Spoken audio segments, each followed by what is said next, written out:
Party की तरफ से क्रांतिकारी सलाम पेश करते हैं।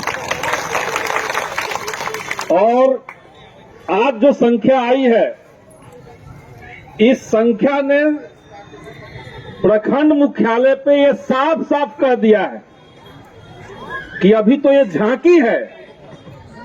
अगर गरीबों को उसका पूरा हक नहीं मिला, अगर गरीबों को सरकार द्वारा जो दिया हुआ वादा था कि हम सबको 5 डिसमिल जमीन देंगे, अगर वो वादा पूरा नहीं हुआ, मोदी जी कह रहे हैं कि सबको पक्का मकान देंगे और न जाने कब से कहते आ रहे हैं, और अगर वो पक्का मकान का वादा पूरा नहीं हुआ तो ये झांकी है और आने वाले दिनों में जो बाकी होगा उसको ये सरकार देखेगी, उसको प्रखंड के तमाम अधिकारी देखेंगे कि गरीब आकर के पूरे मुख्यालय को, समूचे सरकारी संपत्ति को हम लोग दखल कर लेंगे। आज एक बहुत ही अच्छा नारा लगा और ये भाकपा माले का बहुत पुराना नारा है कि जो जमीन सरकारी है वो जमीन हमारी है। सरकारी जमीन पर भूमाफियाओं का कब्जा नहीं चलेगा। जिनके पास पहले से ही हजारों एकड़ जमीन है, अगर वो पुलिस फौज को मिला करके, कोर्ट कचहरी को मिला करके उनको लगता है कि वो जमीन ले लेंगे, दखल कर लेंगे, गरीबों को वहां से हटा देंगे, तो वो ये मुगालते में है। समूचे बिहार में आज भाकपा माले ने इसी नारे के साथ बिहार के तमाम प्रखंड मुख्यालयों पर आज आंदोलन शुरू किया है। और ये इसलिए है क्योंकि सरकार बदल गई। पिछली सरकारों में हमने ये मांग उठाई थी, हमारी पार्टी की तरफ से बात कहा गया था विधानसभा के भीतर कि आज समूचे बिहार के साथ बिहार की सबसे बड़ी आबादी जो है उनके साथ क्रूर मजाक हो रहा है। लाइव वाला डिलीट कर दीजिए। तो यहाँ के गरीब जिस थाली में खाना खाते हैं गलती हो गया है, उस थाली के नीचे की जमीन उनकी नहीं है। जिस चटाई पर लोग सोते हैं उस चटाई के नीचे की जमीन उनकी नहीं है। 50-50 साल से 100 साल से गांव बसा हुआ है, लेकिन आज तक उस जमीन पर उनको मालिकाना हक नहीं मिला है। और जहां कहीं भी पर्चा मिल भी गया है तो हम तो देख रहे हैं अधिकांश जगहों पर पर्चा काट करके दे दिया गया, लेकिन गरीब का उस जमीन पर आज तक दखल नहीं हुआ है। तो ये तो पर्चा काटने वालों की जवाबदेही थी। ये तो उनका काम था कि गरीब को अगर आपने पर्चा दिया तो उस पर्चे के हिसाब से उनको उस पर दखल दिलवाइए, उनका कब्जा करवाइए। लेकिन ये सरकार नहीं सुन रही थी। अब जब सरकार बदल गई है, सामंतियों के लोग, जमींदारों के जो हितैषी थे भाजपा के लोग, जब समूचे बिहार में उनको सत्ता से खदेड़ दिया है, तब भाकपा माले ने कहा कि हमारी लड़ाई को हम अब और तेज करेंगे। और हमारा ही दबाव था कि बिहार के भूमि सुधार और राजस्व विभाग के जो मंत्री हैं राजद के, उनको ये कहना पड़ा कि आगे से किसी गरीब को उसको बिना दोबारा बसाए किसी हाल में उजाड़ा नहीं जाएगा। ये कह तो दिया, कम से कम मंत्री ने यह बात कहा कि गरीब चाहे जिस तरह का जमीन पे बसा हो, वो चाट का जमीन हो, पैन पोखरा का जमीन हो, कहीं का जमीन हो, अगर गरीब पहले से बसा हुआ है तो सरकार ने कहा है कि अगर उनको हटाना है तो उनको दोबारा जमीन देकर के उनका घर बना करके तभी हटाया जा सकता है। लेकिन दुर्भाग्य की बात क्या है कि सरकार की इस घोषणा के बाद भी हम तो देख रहे हैं कि बिहार के कई इलाकों में, कई जिलों में ये साजिश चल रही है कि गरीबों को किसी तरीके से उनके घर से उजाड़ दो, अतिक्रमण के नाम पर उनको हटा दो। लेकिन उनको वो अतिक्रमण नहीं दिखता है जिनके पास अथाह जमीन पहले से है। जो पैसे वाले हैं जिनके पास सत्ता की ताकत है, वो अवैध रूप से अगर जमीन कब्जा करके बैठे हुए हैं अपने अयासी के लिए, तो वो ये सरकार को नहीं दिखता है, वो ये न्यायालय को नहीं दिखता है। पिछले दिनों हम लोगों ने देखा कि दुल्हिन बाजार में वहां भी कोर्ट से ऑर्डर लेकर के कुछ लोग आ गए कि 7 घर को उजाड़ देना है। ये जो 7 घर नहर के चार्ज पे बना हुआ है, इसको हटा देना है। ये दुल्हिन बाजार में कोर्ट का ऑर्डर आ गया। तो हमने कहा कि जब सरकार ये चाह रही है, सरकार ने खुद ही जब ये नियम बना दिया है कि हम किसी को दोबारा बसाए बगैर उनको वहां से नहीं उजाड़ेंगे, तब कोर्ट का अगर ऑर्डर आता है तो कोर्ट से हम लड़ने नहीं जाएंगे, सरकार को लड़ने जाना होगा और सरकार को जनता के पक्ष में खड़ा रहना पड़ेगा। हम लोग समूचे पालीगंज में हमने एक लिस्ट बना करके, पहले से ही इस पे काम पार्टी का चल रहा था, हम लोगों ने सूची बना करके, धरहरा गांव का भी है उसमें खनपुरा टारी का भी है, उसमें लालगंज सेहरा का भी है, उसमें कौड़ी गांव का है। तमाम गांव की सूची बना करके, वहां के लोगों की सूची बना करके हमने ब्लॉक में भी दिया और सरकार के हाथ में भी दिया है। हमारी पूरी एक कोशिश रहेगी कि तमाम गरीब जिस जमीन पर बसे हुए हैं, जिस जमीन पर हम बसे हैं, वो जमीन हमारी हो। तो हम अगर बसे हुए हैं तो उसका पर्चा सरकार काट करके दे। ये मांग बहुत ही महत्वपूर्ण है। और भाकपा माले जिस बात के लिए जानी जाती है, हमारी पार्टी का पहचान जो है वो शायद यही है कि समाज के सबसे पिछड़ा इलाका, सबसे पिछड़े लोग, जिनके पास विकास का कोई माध्यम आज तक सरकार ने नहीं पहुंचाया ठीक से, वैसे लोगों का कल्याण करना, वैसे लोगों को एकजुट करना और वैसे लोगों को लेकर के तैयारी करके उनको एकजुट करके सरकार के ऊपर चढ़ाई कर देना और अपने हक अधिकार को छीन लेना, ये हमारी पार्टी का सबब है, ये हमारी पार्टी का शिक्षा है। एक और बड़ा ही जटिल समस्या होती जा रही है, ये जो बिजली का निजीकरण मोदी जी ने कर दिया है, प्राइवेट कंपनियों को दे दिया गया कि आप बिजली दीजिए, और प्राइवेट कंपनियां बिजली देती कम है और उसके नाम पर, फाइन के नाम पर, तो पुराना टैक्स के नाम पर, तो ब्याज के नाम पर अंधाधुंध उगाही करती जा रही है और तमाम गरीबों के साथ छलावा हुआ है। जो गरीब बीपीएल सूची में है, जो भूमिहीन लोग हैं, उनको शुरुआत में कहा गया कि आप बिजली लीजिए, आपसे बिजली बिल नहीं लिया जाएगा। तो लोगों ने बिजली बिल ले लिया, बिजली अपना कनेक्शन ले लिया और आज उनके यहाँ 10,000 का, 20,000 का, 50,000 का इस तरीके से बिजली बिल का बकाया हो गया है।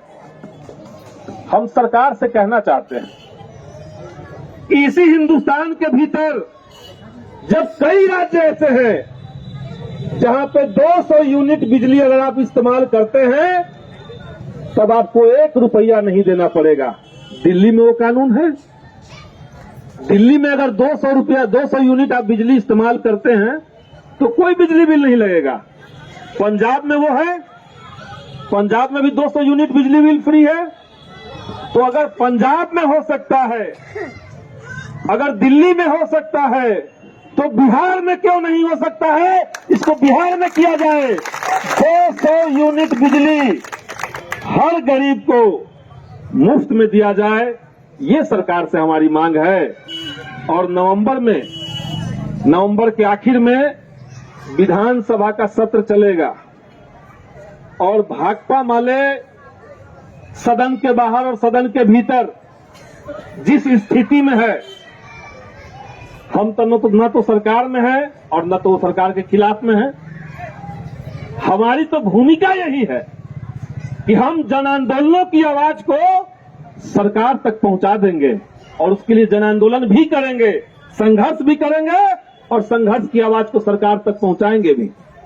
तो इस बार 200 यूनिट बिजली बिल का सरकार प्रावधान करे और खास करके जो गरीब लोग हैं उनके लिए ये नियम लेकर के आए, ये हमारी मांग है और आज के आंदोलन का एक बहुत महत्वपूर्ण चीज। साथियों, आप लोग जानते हैं कि आजादी के बाद लंबे समय तक इस देश के भीतर लाल झंडे की तमाम पार्टियों ने संघर्ष किया और इस बात की मांग की थी कि गरीबों के हाथ में सरकार रोजगार का कोई योजना लेकर के आए ताकि गरीबों का घर चल सके, उनका रोजी रोटी चल सके।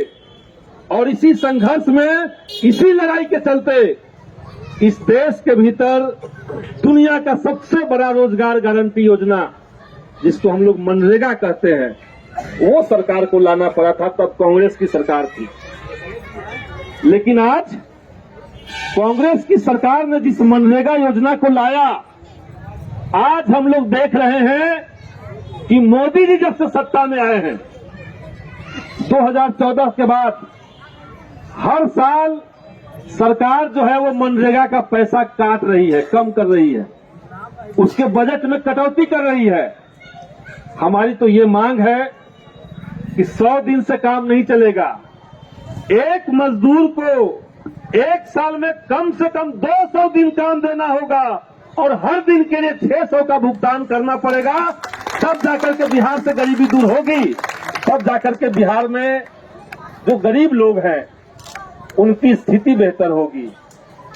नहीं तो आप देखिए, समूचे हिंदुस्तान के भीतर जितनी तेज गति से भूखमरी हो रही है, गरीब लोग जिस तरीके से भूखे मरने के लिए विवश हो रहे हैं, सरकार को मनरेगा में सुधार करना होगा और मनरेगा का फंड बढ़ाना होगा। ये भी आज के आंदोलन की हमारी मांग है। और अभी साथी सुरेंद्र जी कह रहे थे कि हम देख रहे हैं कि सरकार की जो योजनाएं आ रही है, वो चाहे बिहार सरकार की योजना हो, चाहे केंद्र सरकार की योजना हो, उन तमाम योजनाओं में अंधाधुंध तरीके से भ्रष्टाचार चल रहा है। पालीगंज में, दुल्हिन बाजार में और बिहार के हर ब्लॉक में एक ही कहानी चल रहा है, और वो कहानी चल रहा है इंदिरा आवास में जिनका नाम आएगा उनसे पैसा लेने का।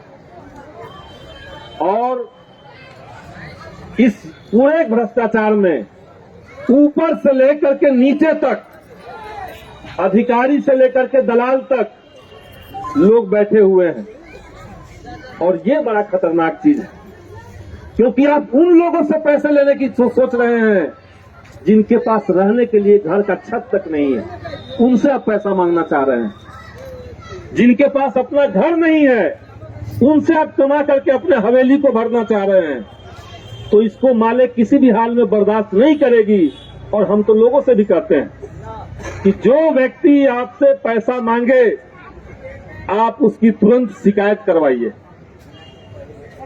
अगर कोई पंचायत प्रतिनिधि का कोई मीडिएटर, कोई दलाल आपसे आके पैसा मांगता है, तब जाकर के आप शिकायत कीजिए। अगर आवास सहायक आपसे पैसा मांगता है, तब शिकायत कीजिए। और इसको एक बार शिकायत अगर ढंग से हो जाए तो वैसे लोगों की नौकरी चली जाएगी, वैसे लोगों पर कार्रवाई की जाएगी। और पालीगंज में ये हो चुका है। पालीगंज में इंदिरा आवास में जिन लोगों ने जबरदस्ती एक व्यक्ति से 10,000 रुपए की मांग की, वो इंसान जेल में है। ये भी आपको हम बता दे रहे हैं, पालीगंज की ही घटना है। लेकिन जिस व्यक्ति से पैसा मांगा गया, उसने हिम्मत दिखाई। तो हम यही कहेंगे कि भ्रष्टाचार के खिलाफ समूचे गरीबों को एकजुट होकर के लड़ना पड़ेगा, आवाज उठाना पड़ेगा। अगर कोई पैसा मांगता है तो उसकी शिकायत पार्टी में कीजिए, उसकी शिकायत हमसे कीजिए, और हम देखते हैं कि कौन वीडियो और कौन आवास प्रभारी है, आवास सहायक है जो आपसे पैसा लेता है। इसमें और चीजें हम लोग ठीक करवाने की कोशिश कर रहे हैं, लेकिन समस्या कहां पे हो रही है, इसको भी हम लोग को जानना पड़ेगा। आखिर ऐसा क्यों हो रहा है कि बिहार में 17 साल से जो भाजपा और जदयू की सरकार चल रही थी, बिहार के तमाम ब्लॉक के भीतर, तमाम थानों के भीतर अंधाधुंध भ्रष्टाचार शुरू हो गया। इसका कारण क्या था? कारण ये था कि अभी तक जैसे सरकार चल रही थी, हर अधिकारी को ट्रांसफर में और पोस्टिंग में 20-20 लाख रुपए, 50-50 लाख रुपए तक मंत्री तक पहुंचाना पड़ता था। अगर वहां से वो बंद हो जाए तो नीचे भ्रष्टाचार अपने आप बंद हो जाएगा, अपने आप कम हो जाएगा। इसीलिए भ्रष्टाचार के खिलाफ मनरेगा का योजना हो, शौचालय योजना हो, या मवेशियों का रहने वाला जो तंबू बनाना होता है, जो घर बनाना होता है, उसकी योजना हो, इन तमाम योजनाओं में भ्रष्टाचार न हो, इसके लिए पार्टी के तमाम हमारे साथी हर कमेटी पूरी मुस्तैदी के साथ अपने टोलों मोहल्लों में, अपने गांवों में निगरानी रखे। और एक व्यक्ति से अगर पैसा लिया जा रहा है तो पैसे लेने वाले को वहीं घेराव कर दीजिए, गांव में उसको घेर लीजिए, उसके बाद देखते हैं कि क्या होता है। तो ये तमाम चीजें हैं, जैसा कि हमने पहले ही कहा कि आज के दिन सिर्फ पालीगंज ब्लॉक में आंदोलन नहीं चल रहा है। भाकपा माले ने बिहार के हर ब्लॉक में ये आह्वान किया है कि गरीब गुरबों के सवाल पर हम लोग को आंदोलन करना है। और इसीलिए इसी विधानसभा में दुल्हिन बाजार प्रखंड भी है, वहां पर भी सैकड़ों की संख्या में गरीब गुरबा और पार्टी के तमाम हमारे साथी लाल झंडा के साथ प्रखंड मुख्यालय पर इकट्ठा हो चुके हैं। तो यहां से निकल करके हम लोग को वहां जाना है। आप लोग का ये संघर्ष पार्टी के प्राथमिकता में है, ये तमाम मांग हमारी प्राथमिकता में है। और अगर लंबी लड़ाई भी चलेगी तो पूरी मुस्तैदी के साथ। और आज अगर एक गांव से 100 लोग निकले हैं तो एक गांव से 1000 लोग निकलिए, फिर देखिए कि सरकार कैसे झुकती नहीं है। ताकत बढ़ाना होगा, गरीब गुरबों को और ज्यादा इकट्ठा रहना पड़ेगा। और जो हमारे बर्बादी के लिए जवाबदेह है, जो गरीबों को गरीब बनाए रखना चाहने वाले लोग हैं, उनको पहचान लीजिए। कमल लेकर के घूमते जाते हैं, कमल का फूल लेके घूमते हैं वो लोग। वही लोग चाहते नहीं हैं कि गरीब के जमीन का पर्चा उनको मिल जाए, वो लोग नहीं चाहते हैं, क्योंकि वो लोग जमींदारों की पार्टी है। भाजपा जिसका नाम है वो जमींदारों की पार्टी है, वो बड़े बड़े धन वालों, पैसे वालों की पार्टी है, वो महंगाई बढ़ाने वाली पार्टी है, वो पेट्रोल और डीजल का दाम हर दिन बढ़ा देती है, समूचे देश में हिंदू और मुसलमानों को लड़ाने के लिए रोज साजिश करने वाली वो पार्टी है। महिलाओं का बलात्कार कर जो बलात्कारी हैं उनको जेल से बाहर निकलवा कर उनको माला पहनाने वाली ये लोग हैं। इसलिए इनसे बच के रहना है, इनको समझ लेना है। और गांव में अगर इनके लोग हैं तो उनको समझाना बुझाना है कि गलत साइड में खड़ा मत रहो। लड़ने वाली ताकत के साथ जो पार्टी गरीबों के लिए लड़ती है, उनकी जमीन के लिए लड़ती है, शिक्षा और रोजगार के सवाल पर लड़ने वाली पार्टी है, वैसी पार्टी के साथ लोग खड़ा हों और पूरी ताकत के साथ इस देश को, इस देश के गरीबों को बचाने के लिए, उनको और आगे बढ़ाने के लिए, उनको मजबूत करवाने के लिए संघर्ष में हम सब लोग मिलकर के अपना योगदान दें। इसी शुभकामना के साथ हम अपनी बात को खत्म करेंगे। बाकी साथी अभी सभा चलेगी, हम लोग दुल्हिन बाजार जाएंगे, वहां पर भी कार्यक्रम है। और उसके बाद बहुत ही जल्द ये जो गांव की सूची बन चुकी है, जो लिस्ट हमारे पास, ये समूचे गांव का सूची हमारे पास आया हुआ है, इसको लेकर के अगले सप्ताह में जो मंत्री हैं, भूमि सुधार और राजस्व विभाग के जो मंत्री हैं, उनसे हम मिलेंगे भी और ये लिस्ट उनको देंगे और कोशिश करेंगे कि हर हाल में पालीगंज के तमाम भूमिहीन लोगों को जमीन का पर्चा मिले, वासगीत का पर्चा मिले, और जिनको पर्चा मिला हुआ है उनको पर्चा पर दखल मिले। इसके लिए कोशिश चलेगी, इसके लिए लड़ाई चलेगी। इन तमाम कोशिशों में और लड़ाइयों में आप सब लोगों की भागीदारी और पूरी ताकत से भागीदारी इसी तरह से बना रहे। सभी साथियों का बहुत बहुत धन्यवाद। इनकलाब जिंदाबाद, भाकपा माले जिंदाबाद।